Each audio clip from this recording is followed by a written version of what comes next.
This is a Headgum podcast. We're fucked. Are we recording?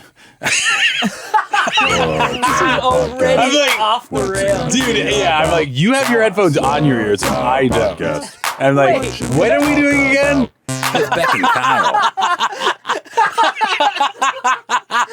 Oh my God, your feet are shooting up for those. I didn't even see that. For those of you who are listening, Kyle's feet just shot straight up. Can we get a shot of those feet? Look at these. Oh my God, we're having so much fun here on the pod already. Wow, that was crazy. Welcome back. I forget, do we wear our headphones? Oh, his feet are up again. His feet are shooting straight up.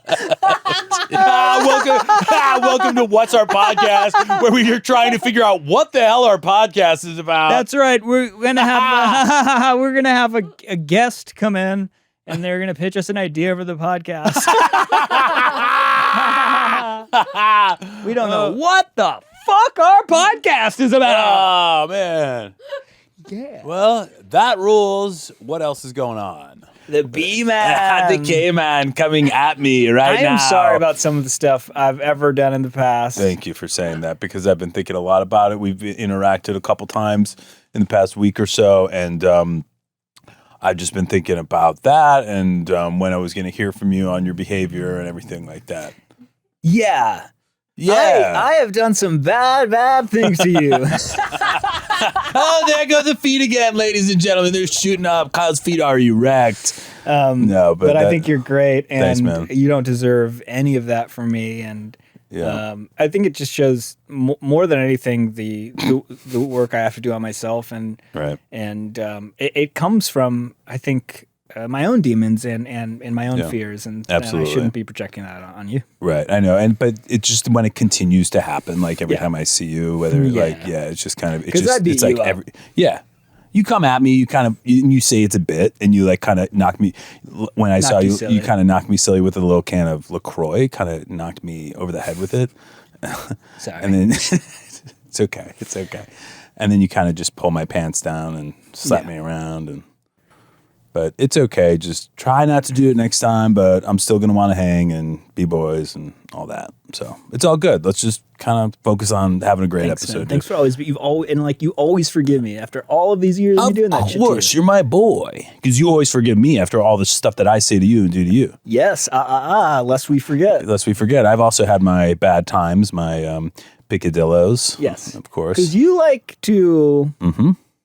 Stretch put things where they don't belong. Yes, exactly. You stretch my penis hole and put things in there. I do, just to see if what's gonna happen this time, because I can't believe it happened the first time, and I just keep trying to see what's gonna happen. Welcome to my crazy whole life. Oh, yeah. This is your crazy whole life. That's a hole with an H. Yeah, I got that. Yeah, okay. Not like W. Correct. The W hole also has an H, though, for everybody out there. Kyle's got to tie his loafer, his boat shoe, because you're doing so much walking around on the couch over here. No, dude, but it's honestly good to see you. Yeah, we've been seeing a lot of each other. Yeah, a couple birthday parties. I actually did. We went to a travel destination party. Destination party. New Orleans. I think there was a moment where I did actually give you like sort of, and I'm sorry if I think I did give you one of those. Is that right? Well, it wasn't more of an apology. It was more of just like a sort of admittance that this is who I am. Oh yeah. Do you want to talk about it now, or do you want to talk about more later? I won't talk about it because we're mic'd right now. Yeah, exactly. And it was all good though, right? Yeah. Okay, yeah. Okay, good. I'm glad we caught up on that. But yeah, no, we had some parties, and it definitely feels like summer right now. This is going to be this episode is probably going to be releasing at a later date, probably not during summer anymore. Oh yeah, I wouldn't have. If I were you, I wouldn't have. Do not talk about time. I have not. I should not. Right. That was advice for myself. Okay. So anything else going on, or like, I guess if we shouldn't talk about time. I guess maybe we should briefly talk about the podcast. Are there any? So our last episode was with Bobby Moynihan. Bobby Moynihan, yeah. And he pitched us an episode, a podcast idea about beef. I guess that's the other thing. It has been a while since our last episode. Yes, it has. At some point, it would be nice to get into a rhythm here. And I feel like we had a good groove. We did, because we did 3 episodes in one day. Yeah. And now it's been 3 months since we've sat down, and we don't even remember what this is or how to do it. Yeah. But that's okay. I'm sure we'll find our groove. Yeah. Just start podcasting, Kyle. All you got to do is just podcast. And how do you podcast? And by the way, don't talk about time. Yeah. Good luck with that, because you always talk about what you did, what's going on in the present time and everything and all that. So it's kind of like hard to not talk about time. The master has spoken.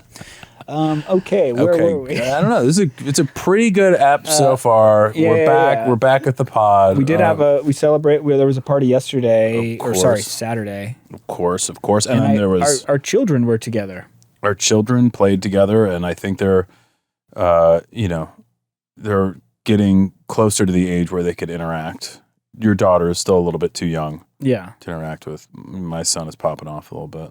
Yeah, but they arguably know each other. Yeah, I think they do, and they're sharing the same space. Yeah. Handing each other things. It was very sweet. It's nice. And then, sorry, to go back to the podcast, which has been such a blast to do with you, because and you have to admit, this goes back to like the old USC days when we started just doing like improv and sketch together. And we were just riffing around in a room, just kind of messing with each other. Sometimes there were structured games. Of course. Because there was World's Worst. Well, that was improv, yeah. Yeah, and then of course there was also Pan Left, Pan Right. Yeah, that was our college comedy groups. And so I was talking about being on the improv group together. What were you talking about? I was thinking about like early days USC. Oh, just sort of being around at the school.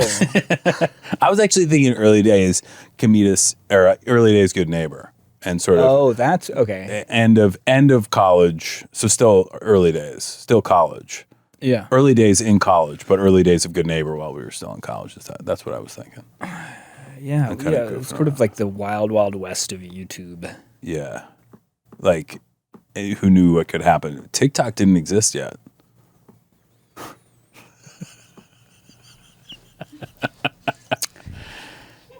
Yep. That's where we are, folks. This is welcome to my awful life. We've got TikTok thoughts. So TikTok thoughts with Beck Bennett. Wow. So TikTok is like, who knew where that was coming from? And it came out of nowhere, right? It's taken the world by storm. So that's something. But okay, we need so. Mm-hmm. Are there any changes you want to? You had some very specific ideas coming into today about when our guest walks when we introduce our guest. Yeah, in the past, up until this point, we've just been rolling straight through. We're recording as they walk in. We're kind of like, hey, yeah, this is the podcast. This is part of it. Maybe I'll just try introducing Brennan before he's here, and then we cut, and he's like sitting here. Okay, that could be. I like that. Or like, should we do it in front of him? I got an idea. Oh, Kyle's got an idea. I've got an idea. Just to be clear, where do we end up sitting? I'm going to sit over there. You're going to sit right here in the middle. What if we? This is actually. I don't think you're going to like this. I don't think I am either. We scoot over there. We get into our seats and we go, ladies and gentlemen, Brennan Lee Mulligan, and then we gesture to this side, and then we'll cut, and he's already here. Do you guys like the sound of that? Casey, Anya, does that work for you? I think that's fun. I'm happy to All right, let's try it. Let's see what happens. So now, yeah, okay. You put that here. Okay, ladies and gentlemen, Brennan. No, that's not where it starts. That's not where it starts. Wait, okay. No, let me start. I'm trying. I'm giving you a gap. Let me start. Be quiet for a second. If you would stop talking, you could actually start. Let me start. Oh my God. The headache that I'm going to have after this is going to be pounding for Oh, weeks. yeah. Well, I got an Advil waiting right here for Oh, I've taken plenty of those. They never work. you. Yeah, well, this one's going to really take that pounding away with an extra added pounding. Brought to you by Dr. Kyle. Doctors say don't leave without it. All right. It's time for our next guest on our show. What is our podcast? Of course, this is. Of course, this is Beck Bennett. And I'm Kyle Mooney, and we are excited to introduce Brennan Mulligan. Brennan is a comedian, writer, and actor you might remember from College Humor or might know as the Dungeon Master on Dropout's D&D show, Dimension 20, or from his many, many other shows on Dropout, or on pretty much any other of your favorite podcasts. Here he is. Brennan Mulligan. Yes. Wow, where are you coming from? I'm coming from another time and another place before I was here exactly where I want to be. Thank you so much for having me. Wow, we're so excited. You're incredible. Holy crap, you came from another time and place, just appeared on our couch. It's crazy. I've never seen anything like that. I can't do that. Wow. Well, thank you so much for having me dissolve in right here into the sofa. It's a pleasure and an honor to be here. Holy shit, thank you. We're so excited. Are you comfortable? Does everything feel okay? Yeah, and the couch and everything. Do you need any waters or... The couch is great. I'm good on water right now. Are those real grapes or are those fake grapes? Oh, we haven't been able to figure out. We keep eating them. We don't know. Beck, they're fake. Oh crap! That explains all the stuff that Does comes out. Does he seriously not know this? I mean, they look juicy every single time I sit down, so I have a bite, and they feel pretty good in my mouth. Brennan, but they don't feel you still good have a chance to leave if you'd like. No, I'm strapping in. He's absolutely strapped in. Brennan, he's fully strapped in. Yeah, he's not leaving. You want him to leave? Click, buckled in. Where do you hail from? New York City. Yeah, New York City. New York. I'm from New York. You were born and raised in the city proper. I've spent part of the time with my dad in Hell's Kitchen, part of the time with my mom in a little town called High Falls, upstate. Okay, and you were homeschooled. Is that correct? Yes. Okay. And so what, were you always like with your mom, you were homeschooled or with your dad? Like, how did that work splitting up? I went to public school for a couple of years as a kid. Like elementary school was public school. And the things that I was enough of a dork that the bullying got intense enough that it was like, let's remove this child from the immediate physical danger he seems to regularly find himself in. That's tough. I'm sorry. That's a lot. A lot of trash cans, a lot of that's like cartoonish. Like bullies where you're like, nah, see, and you're getting shoved in a trash can. And this is 1942. 1942, exactly. So this was upstate New York, you said? So like small schools or like big schools or like, I talked to a friend who had like a younger sister, went to school upstate New York, and the schools were so small that they ended up like sending the kids to private schools because there were only like a couple kids per class or something. The school was not that big. But I remember this was like, there was a period in the 90s, it feels like. By the time I was Ren and Stimpy of era. Course. I was just thinking about Pee-wee. You know what really always locks me into that time period is the Burger King kids. You know, Kid Vid, backward, he was like a digital. Very absolutely. Cool. Very cool. Extraordinarily cool. That time period, I don't know how to say it. By the time like the 2000s had rolled around, there was a real anti-bullying full court press that was non-existent. In the 90s, it's like I'm being bullied and a teacher was like, that's life, baby. I'm being bullied. What do you want me to do? Right. Teachers do get bullied and we don't really realize that. No, they do. They get bullied by their adults, by the children. By the children. Yeah, for sure. It's I'm sorry you had, but it ultimately, I don't want to say it worked out, but you were able to transition into a better, safer environment. Yeah, homeschooling. I went and did homeschooling, and then when I was 14, I started taking classes at our local community college, which had become a Doogie. Okay, he's got the brains. People call you Doogie. They don't. Every so often. They Doogie. They Doogie. Very cool. Or they Dogie. Or they Dogie. Doogie or they doogie or they dogie. Yeah, no, that doesn't make any sense. They did call me Doogie a couple times, and that was but it was that's almost did I bully you into saying Didgy a little bit? Okay, it's ever so slightly. Yeah. Did you? So you said 14? Yeah. And are you interacting with persons who are 18 or older? Yeah, for sure. It wasn't an uncommon thing for kids that did homeschooling in that to take classes at the community college, which the year we actually joined the SUNY system. So it was SUNY Ulster. Shout out SUNY Ulster, proud alumnus, and it was great. It was a great system. Are you cool.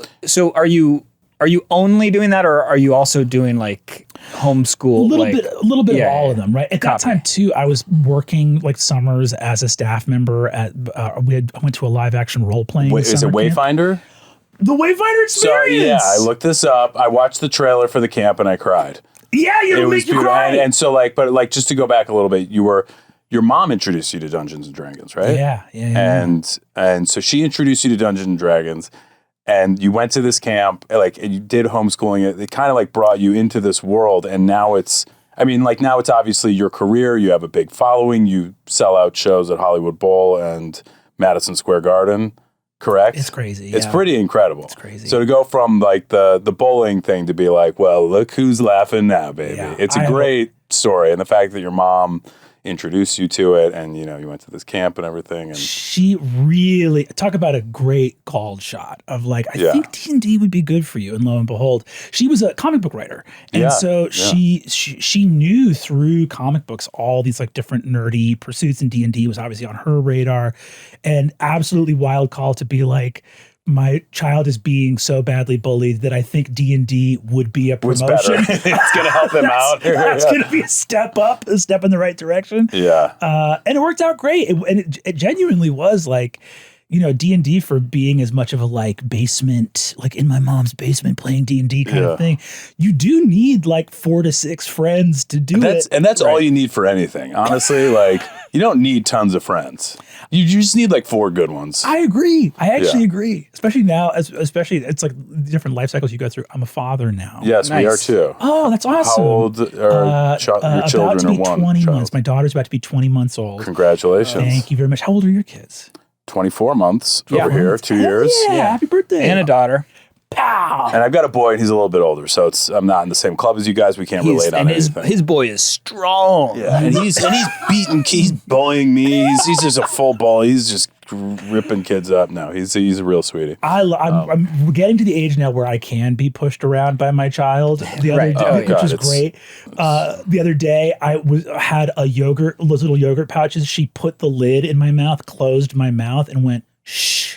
Yeah, and I really love that. Kind of authoritative. I made dinner for my son on. I make a lot of the food in the house, and here we go. Yeah, and I'm amazing. I'm so good, and he just loved it. End of story. No, I made it was one of those. It was one of those times where I was like, I'm just not going to do a quesadilla or mac and cheese, whatever the go-tos are. And it was. We also didn't have much in the house, and I was trying to make something sort of healthy, and it was. I would call it gruel, just slop, just bad, just stuff you can put and eat in your body and give you fuel. But it was quinoa, black beans, some ground turkey with a sauce, and some. This is getting to him being aggressive with you in some way. Yes, okay. And it chopped up some spinach, very small, just a bit, just to put it in there, and I put it down in front of him, and he went. First he went, yucky, yucky, yuck, yuck, yuck, yuck, yuck. And then it was and then my wife was like, sweetie, that's not nice to say. Let's try it first. Let's just have a bite of it and see how it tastes. And he looked up at me and went, die, da, da. And it was never heard him say die or death and dead or anything. I just feel like it's been so fascinating having a child. Mm-hmm. Mm-hmm. Yeah, that's really interesting, Kyle. I was going to ask, age you started playing Dungeons and Dragons? 10 years old. Okay. And you were dungeon mastering 10 years old. 10 years old. Okay, so now as somebody who I don't know that I've ever actually played it. I maybe once in my life, but it feels like, let's say, I'm going to roughly say the last decade, maybe the last 15 years, there seemed to be some sort of resurgence, like, or some sort of like big time. Yeah. Now, between when you were a child and through that until now, did you ever drop off, or were you consistently playing throughout? Totally consistent. Wow. Totally consistent. You know, it was the main through. It was my number one hobby, like activity. And I went through different chapters of it in my life and ran different big campaigns. You know, like and by the way, the resurgence you're talking about, absolutely true.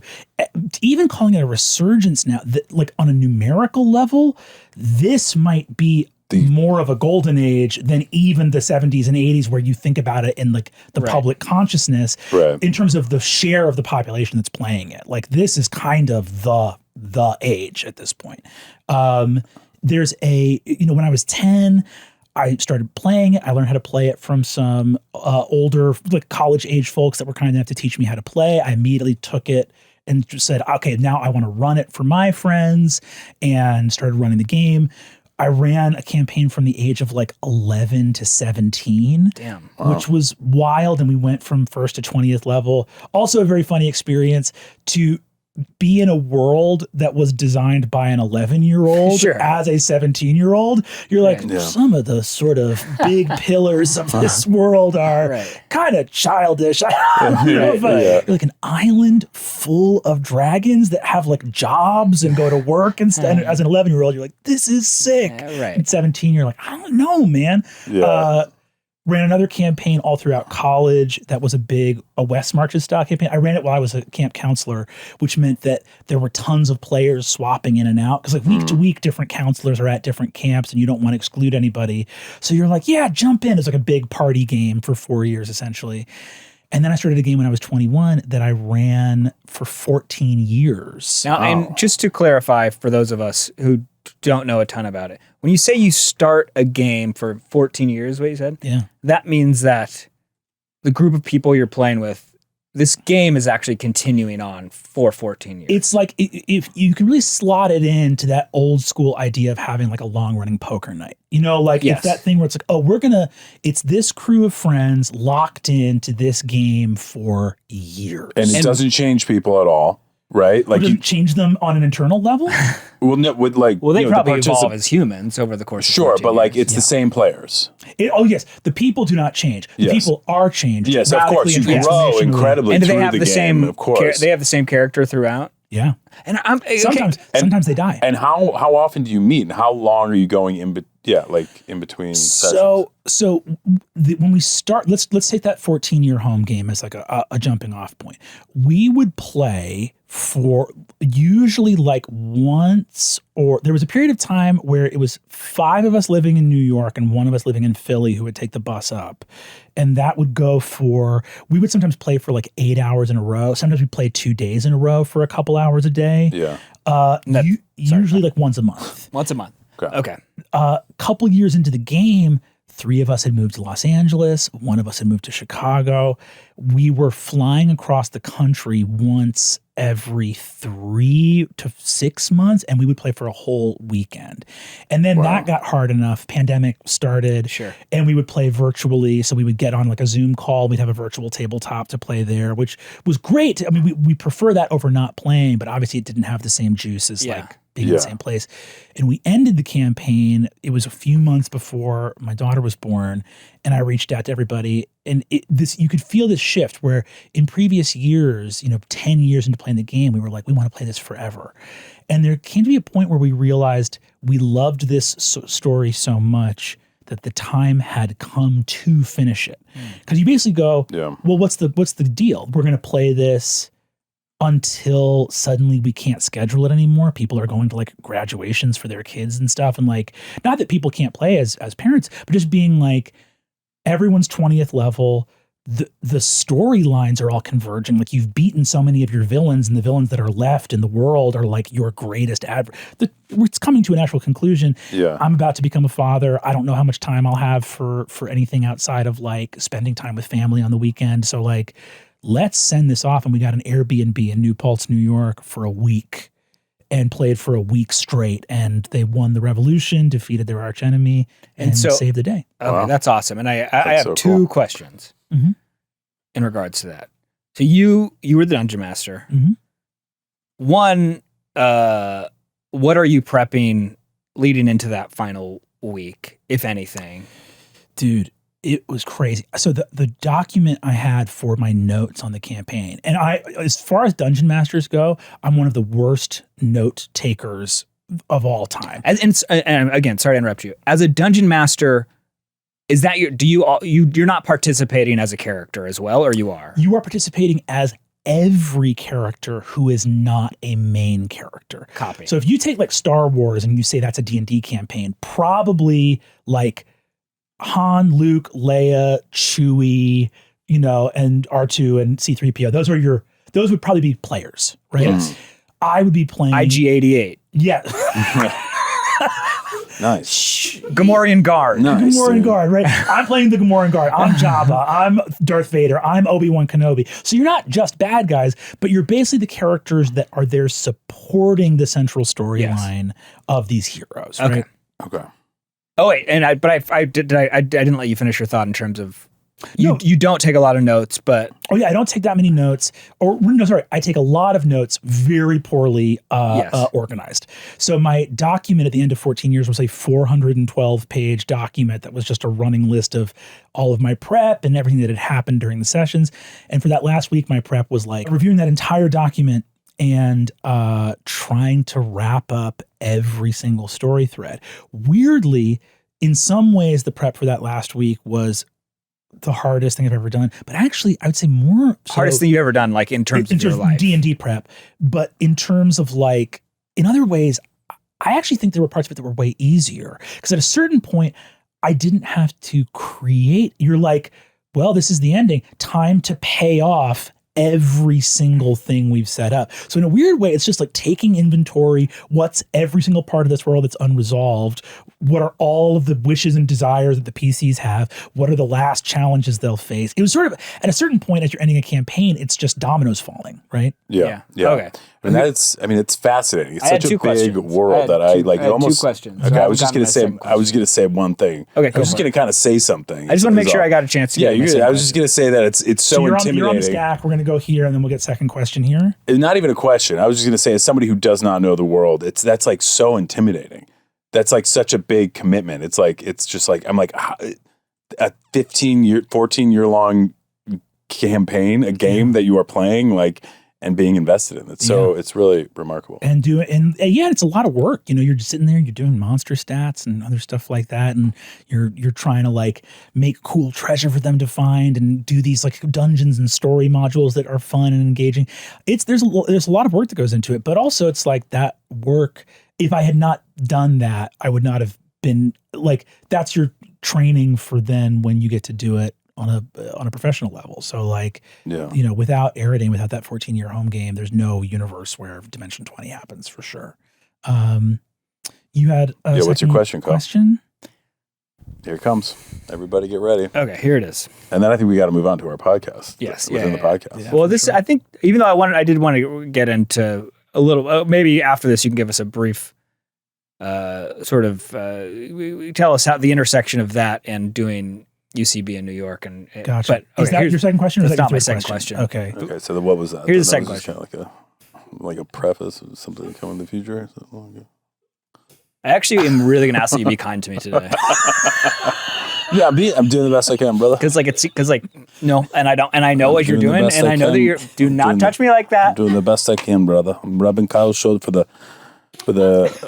How do you know the spots that make me love you again? I know the way Kyle's hard. It's his shoulder right here. I'm about to forget that question. Okay. Because this is your work and you're so closely associated with this, how much do you enjoy or not enjoy conversations like this where people like don't know about how much do you like or not like re-explaining this, or like you must have to have this versions of this conversation all of the time? That's so funny because it's such a meta question, but I actually love it and I've never gotten it before. I love having this conversation. And I think you're right in that obviously, I'm bringing a world that for my friends in comedy and for peers and other people that I have admired for a long time, and other people that are finding out about this for the first time, the questions remain pretty consistent because obviously you're kind of heralding this big world that people know exists, but if you've never had contact with it, it is sort of a mystery. Even amongst like dungeon masters I know, I've actually feel like way more than a lot of even other people I know that like to proselytize tabletop role-playing games have taught people the game, and I love doing it. We did a season of Dimension 20 called Dungeons and Drag Queens, where we had 4 of like the greatest drag performers on the planet. This was Bob the Drag Queen, Monet Exchange, Alaska Thunderfuck, and Jujubee, who if you're a fan of like Drag Race or you're a fan of drag in general, these performers are like the apex. Yeah. They all agreed to come do a thing for the very first time on camera, right? That's wild. They all came and played D&D, and it was fucking awesome. And you can watch them as brand new players, right? I think Monet had maybe played one time before, but like brand new players coming with totally open hearts and hitting the ground, like not only running, but just like a duck to water. Like they just took to it so well. Because I think getting to your third question about UCB, there are a lot of transferable skills, right? If you are a comedian, you're an improviser, you're a sketch comic, you're a stand-up, and in their cases, you're like a drag performer, you absolutely have these skills that are going to immediately go to work for you as you realize like, oh yeah, this is a game, but the game is kind of embedded in this like group storytelling that absolutely jives with all of these creative endeavors that I've done these before. personas and characters and Yeah, totally. I love that question because the truth is I really do never good love job, that. Kyle. I do. Really good job. It's a great question. I do because obviously it comes I was just like I don't know. It's just something I was curious about. Yeah. No, and you that was great, Kyle. Really good work. I don't know. Sometimes I'm like, oh, yeah, if you're thinking about it, might as well ask it. And maybe we'll get the answer. Yeah, you gotta because you don't think in your head, oh, it's stupid. I'm not gonna ask that. And I just feel go like for it. You did, buddy. listening to that voice in yourself that tells you to be brave and ask a question is especially like important if you're hosting a podcast because in some ways you have to get over that internal fear or trepidation and be like, I have to ask a question because we're recording. Yeah, and you're our guest, and we want you to be comfortable. We also want to learn about you. Big time. So thank you for I'm glad that you like the question because that means that maybe we're doing something right. Yeah, or like you're even a question like, are you more into potato chips or chocolate? Chocolate. It's a kind of a savory or That's sweet. a pretty good question too, I guess. Have you ever had the chocolate dipped question. potato chips? Yes, I love those. They're so fucking Best of both worlds. Best of both worlds. You're not answering that. You didn't answer the question. You said chocolate. I whispered, I whispered chocolate in a kind of sexy, sort of sexy maybe. way. Like mysterious. You're big into chocolate. Yeah. What about you? I'd be potato chips. Yeah, me too. But to answer the UCB question that you asked, your question 3 was the there's absolutely overlap, and it is crazy because I like, D&D. I was a LARP writer. I was doing D&D, and I did D&D all throughout my time at UCB in New York. But it was very funny because I felt like I had to, in some ways, put LARP and D&D behind me because I was like, time to focus, time to get real, time to get a career going. Right. Let's go do improv and let's put The real career, improv. Let's put all of our chips in that. Yeah. Give us an era. What is the time period you're doing this? So I started. Let me see. I graduated from SVA in 2009. I think I started classes in like 2011, 2012. I had a very opposite journey of a lot of people there, where I was not there out of a sense of competitive spirit. I was not there really even with a knowledge of the inner institution. But because there was this year where 32 people they basically made 8 new house teams. I was part of this wave of people that got put on the new house teams at the Lower East Side Theater, and then was a house performer and got put on Herald Night, and I became a teacher and started coaching improv. And it ended up becoming like, that's how I sustained myself, was teaching improv for many years there. And it was fucking great. And that community led directly to getting recommended for College Humor. And so the rest is history. And then you decided to bring in Dungeons and Dragons into that world and create a show and do all that. That was the crazy thing, was like, again, everything is luck and timing. Like when I got to College Humor, they were gearing up to launch Dropout. And so they had gone to all these, College Humor for years had been like the hardly working sketch team that was there. And I was psyched. I mean, I've been watching Josh Rubin and like a bunch of people you guys know, like Streeter Seidel and other people like that. There was these college humor icons that I've been watching for so many years, and ended up getting to the job being like, I'm excited to just make sketches. And then they said, check it out.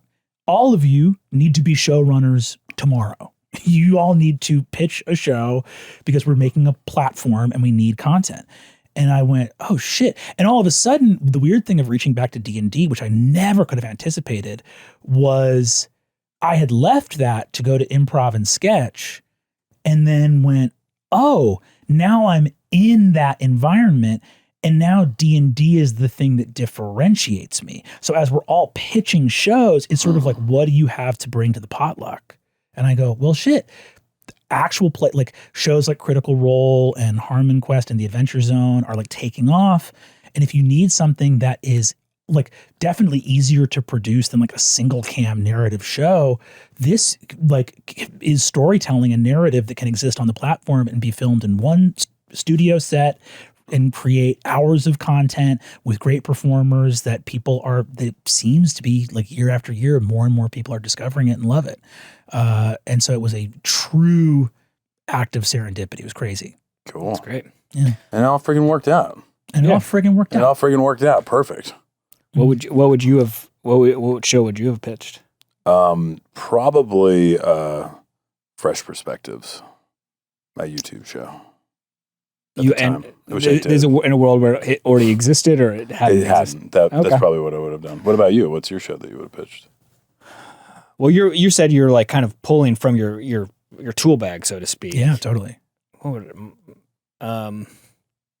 probably something where like this, like The Wildest Voices. Yeah, definitely. Okay, so that's great. I think we should move on to the podcast. Can I dig into The Wildest Voices? We have to move on right now. Or can I dig into The Wildest Voices? Just a small amount. Yeah, just go for like ahead. for like 15 seconds. 15 seconds. Yeah. So, when you say that, do you have a structure? 13, 12, it's basically 11, like 10, so it'd be me on 9, camera and like I just do some of the 7, wildest voices people have ever heard. But based on what, or like what prompt kind of goes? Yeah, 3, it changes episode and to that's all the episode. time we have for the Kyle's show. Wildest voices that he would have pitched if he was working at College Humor and coming up with some shows for the Dropout at that time. But that's great. Wildest voices. Okay. So Brennan, you have a vague idea of how this show works. We're trying to figure out. We haven't figured out what our podcast should be about, and we understand that you have a pitch for what you think it should be. So what is that? In a word. Proprietary. Uh-oh. So we're going to go to try to do a podcast about fuck. Okay, we're in trouble. This might be. I might have to check out Merriam-Webster.com. Can check out my friend Miriam real quick. Can we hop on that old MW and grab a textbook of proprietary? Proprietary. God damn it. Proprietary. It's getting worse. The pronunciation. Because I'm getting my head about property. Okay. Proprietary. Okay. Anya's got something for us. We got it? So there's kind of two. It's either marketed under protected by registered trade name or as if one were the owner of someone or something. As if sounds like property. No, behaving as if one were the owner of behaving someone or something. So yeah, proprietor, right? Proprietary. My pitch for you guys is, look, I don't know if you guys can smell where the wind is blowing, right? Yeah, I can. I can smell where the wind is blowing. And that's my fault. Yeah. I always know where the wind is blowing with my friend Kyle here because he always lets something out. So that bit right there, that's a perfect example. It's a killer A+ bit, right? That bit is gold. Right? So he's on the wildest voices. So that's a killer A+ bit. Now, does that bit fly off into the Creative Commons? Does it go off into sort of independent space where people kind of can do what they want with it, and you're sort of seeing yourself as artists first, and you're sort of putting your work out there into the world to sort of increase culture? Or is that bit trademarked? Is there a unique character associated with that bit? Can that bit get sort of stamped into a formalized process where you then own that bit? And actually that bit serves as a platform for other people to riff on that bit in a way where you own their derivations, right? Yes. And their ecosystems are leading back into you, right? I follow that. I follow. But wait, should we save this for the pod? No. Okay. Yeah. You want to say it for the pod? Was there one? Yeah, go ahead. When I say proprietary, I just think that whatever you guys are going to do, right? Whatever you guys are going to do, rather than making something from the heart that speaks to how you feel about this fragile human condition, you should be using the most destabilizing innovations of the tech industry to create art and media that you guys can capitalize on and worry about saying something true and meaningful later. Copy. That should be starting point. The content almost is secondary. Is that accurate? Oh, absolutely. Because content can be anything, right? Content can be literally anything, right? Content can be literally anything. Absolutely. I do a lot of content. Yeah, for sure. And it's anything. Okay. Well, I think we got something to go off of. I agree with Beck. I feel like we shouldn't go into it too much now. I think we got to start the podcast. Before you have the idea, you need to think about how you're going to exploit it. Yeah. This is going to be...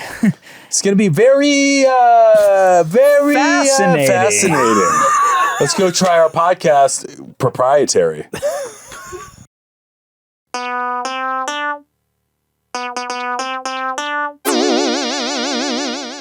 What's up, everybody? This is Kyle, and of course, I'm always with Beck, Bennett over here, of course, yes. Man, how have you been? I've been amazing. You look crazy. Thank you. Yeah, I've been working on myself. Yeah, I've been putting a lot of work into how I look. Less of a compliment, more of just like, whoa, what's going on over there? What does it look like? I didn't look at myself earlier when I walked out of the house. It's just everything like unhealthy. Okay. All right. Well, everybody's getting older. Everybody's getting older. So things happen. We didn't plan on it. You don't look the same as you did. But you also look crazy too, man. You look crazy too. There's things that weren't there before. That's true. No, we got another episode of our show. You know what it is. That's why you're tuning in, ladies and gentlemen. It's Proprietary. It is our podcast. So this says proprietary, which is proprietary. close. Did I miss an R? There's an R in there. I thought I was going to miss With Beck and Kyle. I did not. Proprietary. And that's what I said. Yeah. Yeah, that's our podcast. That's our podcast, Proprietary. I want to be clear. I don't want to make anyone feel bad. I don't want to make anyone feel like they made a mistake. Oh, okay, so we've been doing this podcast, Proprietary, and we've been saying it wrong. You've been saying it right. We've been spelling it wrong. I don't know who does the art. Yeah. Dude, okay. Yeah, here we are, and we've a huge realization at the Proprietary podcast. You know, it's interesting.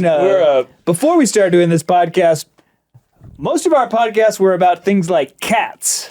Really? I was at, they said a word, and so I went. So I gave a word. I'm sorry. But that's how we're so excited here to have you into the proprietary stuff. And get get a download from your brain on what's been going on with the proprietary things and because I feel like you have so many opinions on it. And by the way, the stuff you've done with Dimension 20 and with Dropout, UCB, and I think of you have such a fascinating story coming from homeschooling to now correct me if I'm wrong. You were community college, 14 maybe. Yeah, for sure. That's amazing. That's earlier than most guys. Yeah, for sure. Does this? Yeah. You guys edit this, right? Yeah, we edit everything. Does this conversation exist in a different area or time than the conversation that we concluded mere minutes ago? Yeah, it's like an addition. It's it's like we've been working our way to be able to do this because this, in theory, is our new podcast. Yeah, we don't know. We don't really know how this show works, but we're trying to do. You come in, we talk to you a little bit. You tell us what our podcast should be. Gotcha. And then we go off. If one this goes word, well enough, but this also will be you our can- podcast. So less forever. than 15 minutes ago on a different podcast, Kyle asked me how it feels to be asked the same question a lot. And let me understand, we will be asking those same exact questions. same ones. Not the same ones. Okay. That was was me just introing you and sort of Gotcha. Okay, understood. what we and what the world knows about you. For sure. No, this is an entirely new podcast. This is it is our podcast. What's our podcast? But we are trying out. We're like, let's give it a go. Let's give proprietary a go. Yeah, so, let's see what proprietary the podcast. I'm just going gonna to Kyle and our guest Brennan Lee Mulligan looks like. And I'm sorry to interrupt you. Railroad me. I just want to go. I want to get right into it. Your thoughts on proprietary? Because honestly, just why do you need to get in here right now? Let's let Brennan say what he wants to say. and I said honestly. Oh, honestly. Great. So You got thoughts, right? Yeah, I'm rattled. But we all are, dude. everyone's rattled. I've made a choice. Everyone's sad, and now we're gonna keep chugging right along. But as far as We proprietary just need an goes, R in there, right? We just need an R. Yeah, just an R, basically. So essentially,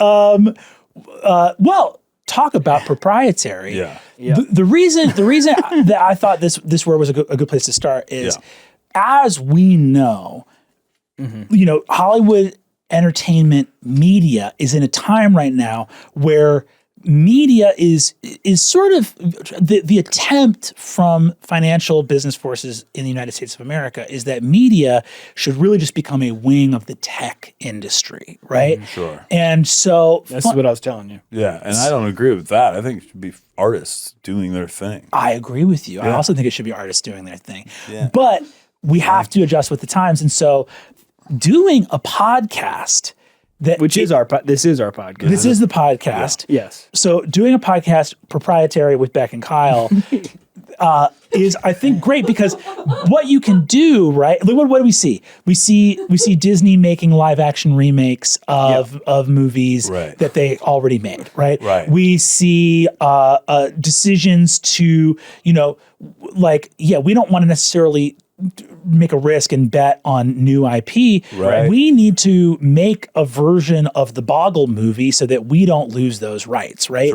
Like all of that, that's sort of where we've been for a long, long time. You guys making a podcast where we sort of revisit the ground of a previous informational interview-based podcast in a new format, you're right in the main drag of what the future of media is. Yes, we are. Yeah, Absolutely. You're in the main line. Absolutely. So you're saying, so how, but my question to you is also, how do we do that?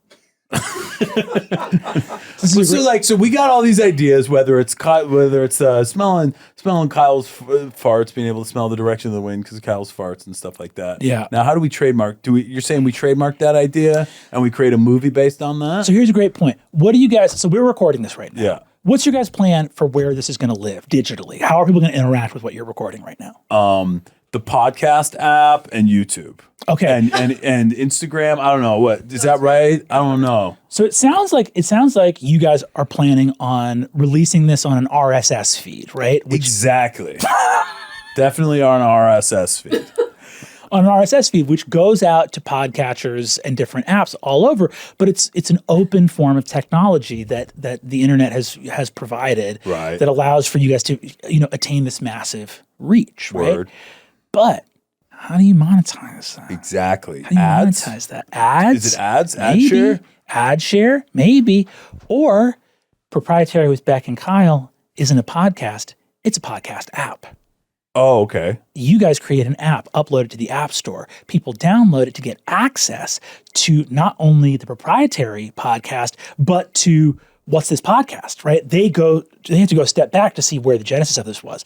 After this is concluded, we record behind the scenes footage of making a podcast based on the interview from a previous podcast. Now people have a third way to engage with the same set of questions, right? They come in. Why do you need the app? You need the app because there's an in-app merch store where you can earn points from buying that merch, right? And at this point, people aren't listening to a podcast. They're generating an identity around themselves as consumers by saying, it's not that I'm listening to Beck and Kyle. Right. I'm a Beck and Kyle listener. And that's why I've given them my social security number, my home address, and a tracking data that you guys can sell to Palantir. And that way... Palantir? What's Palantir? Palantir is a company that is... Phil Plantier. That was I don't think it's that one. Palantir is a Peter Thiel funded sort of like data and surveillance company that is working with the U.S. government as a surveillance force, right? Named after the evil crystal balls from Lord of the Rings. Holy crap. Does anybody know about this stuff? Now, a lot of people... We got to get this out to the public. Got to get it out there. We have to get people to know about this. Is a huge national threat. Yeah, but you can be a part of that huge national threat by getting people on your app and get their data and sell that data. Okay, now will you, Kyle? Brennan. Yes. Thank you again so much for being on our show, Proprietary. You got it. We love, speaking for myself, I love everything you're talking about. I do too. And I actually do want to do the model. Yeah. Man, am I allowed to finish, or is this a situation? No, I just want to say I want to do the model. Go ahead. Go for it. Please.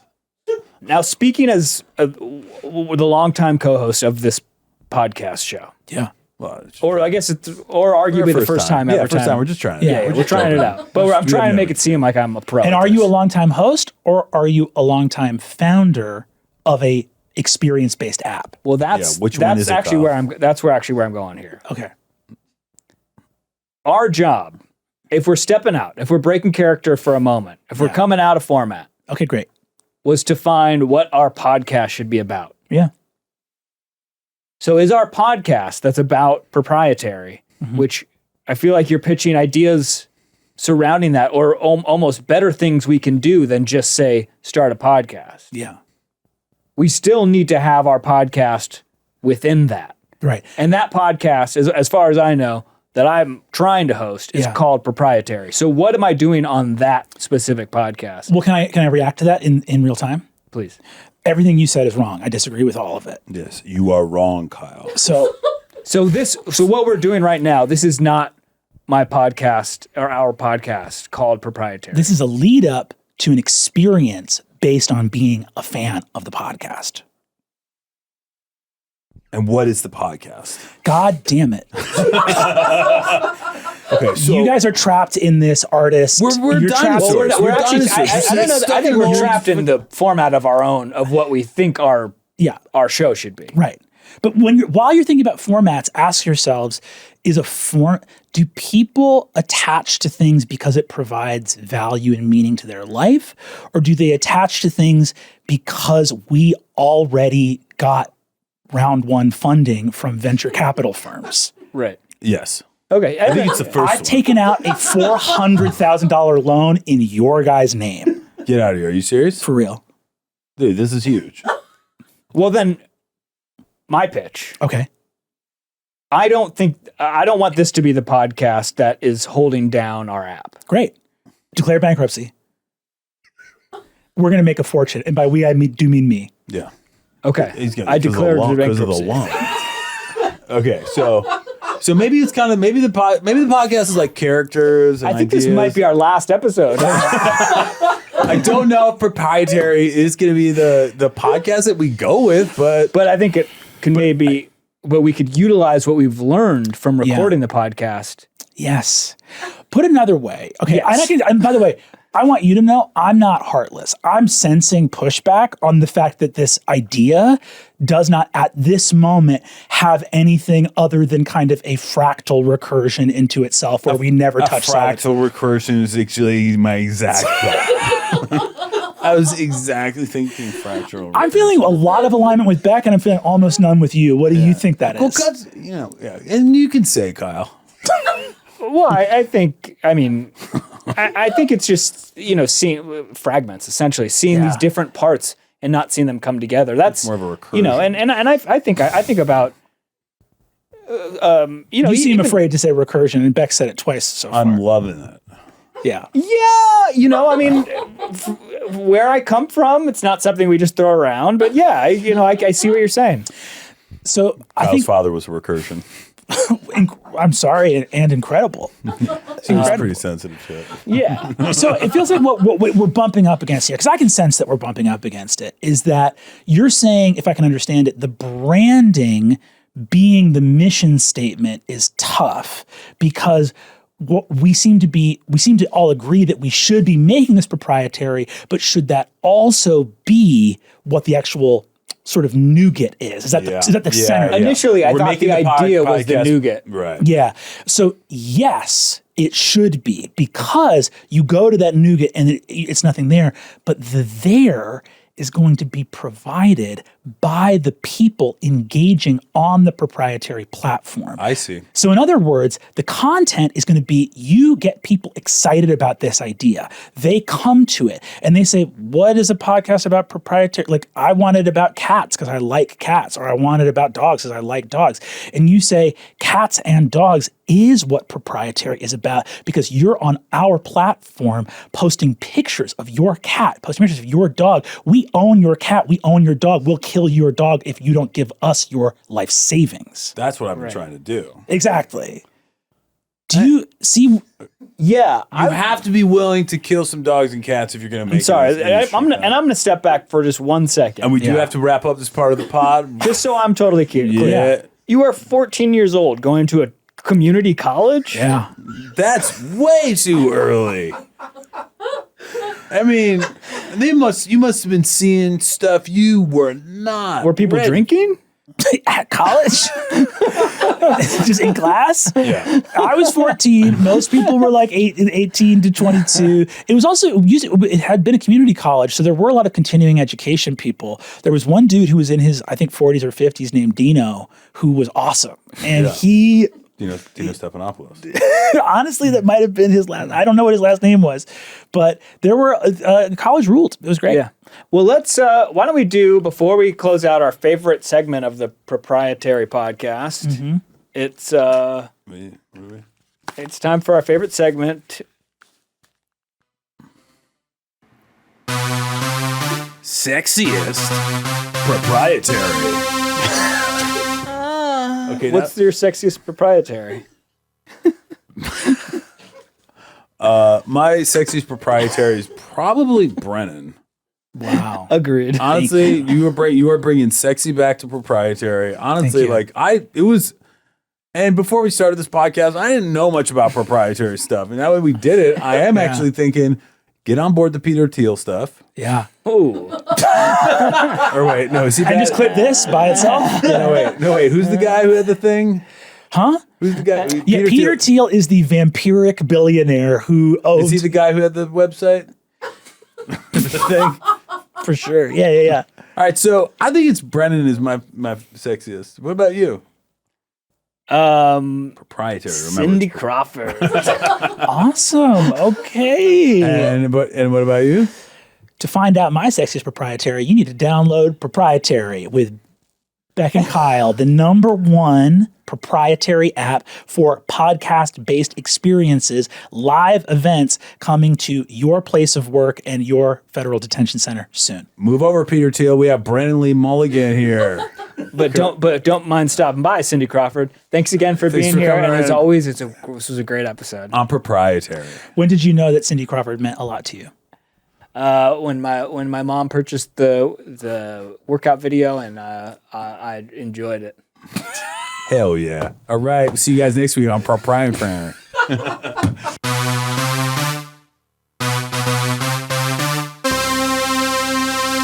Brennan, multiple questions here. I'm getting some feedback. I'm going to take these this off. is probably mine. My headphones that I put in the mic. I popped them off. You're fine. That's all good. Don't worry. I'm popping off. How do you think we did? No, you don't have to.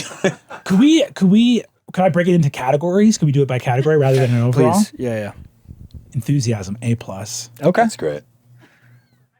Pep, 100%. Great. Those seem similar. Yeah, enthusiasm and pep.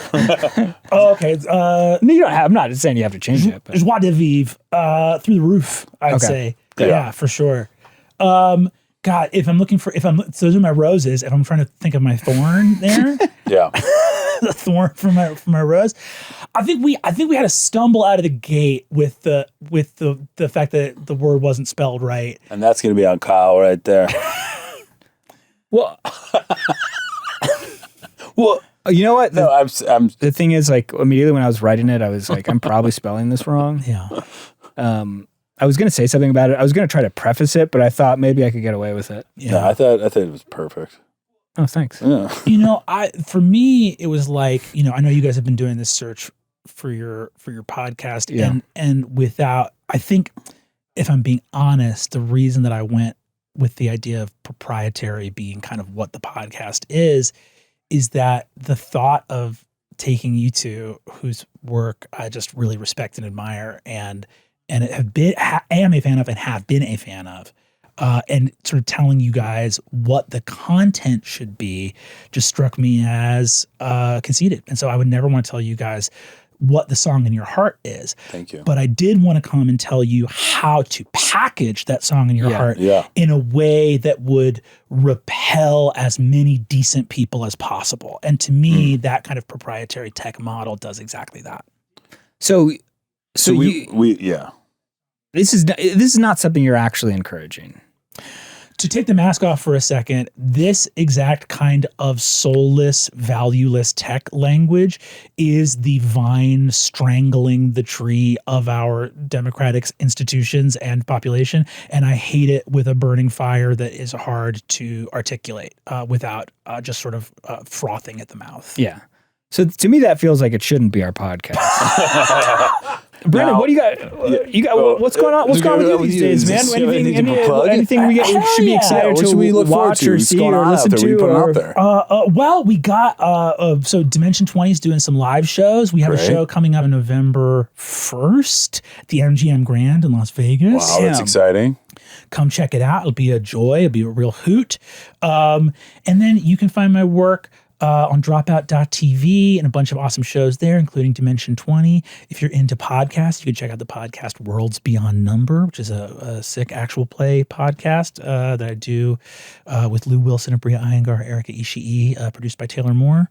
And you can also find me at Brandon Lee Mulligan on Blue Sky and Instagram. You guys find him there. Go find Brennan. And don't forget, it's wonderful. It's always good. It's always good to try to find out what our podcast is with you. This was heartfelt. Yeah. And then don't forget to check out Wildest Voices. See you guys. Wildest Voices. Hello, Governor. What's our podcast? What's it gonna be about? Tell us. What's our podcast? What should we talk about? With Beck and Kyle. That was a Headgum podcast.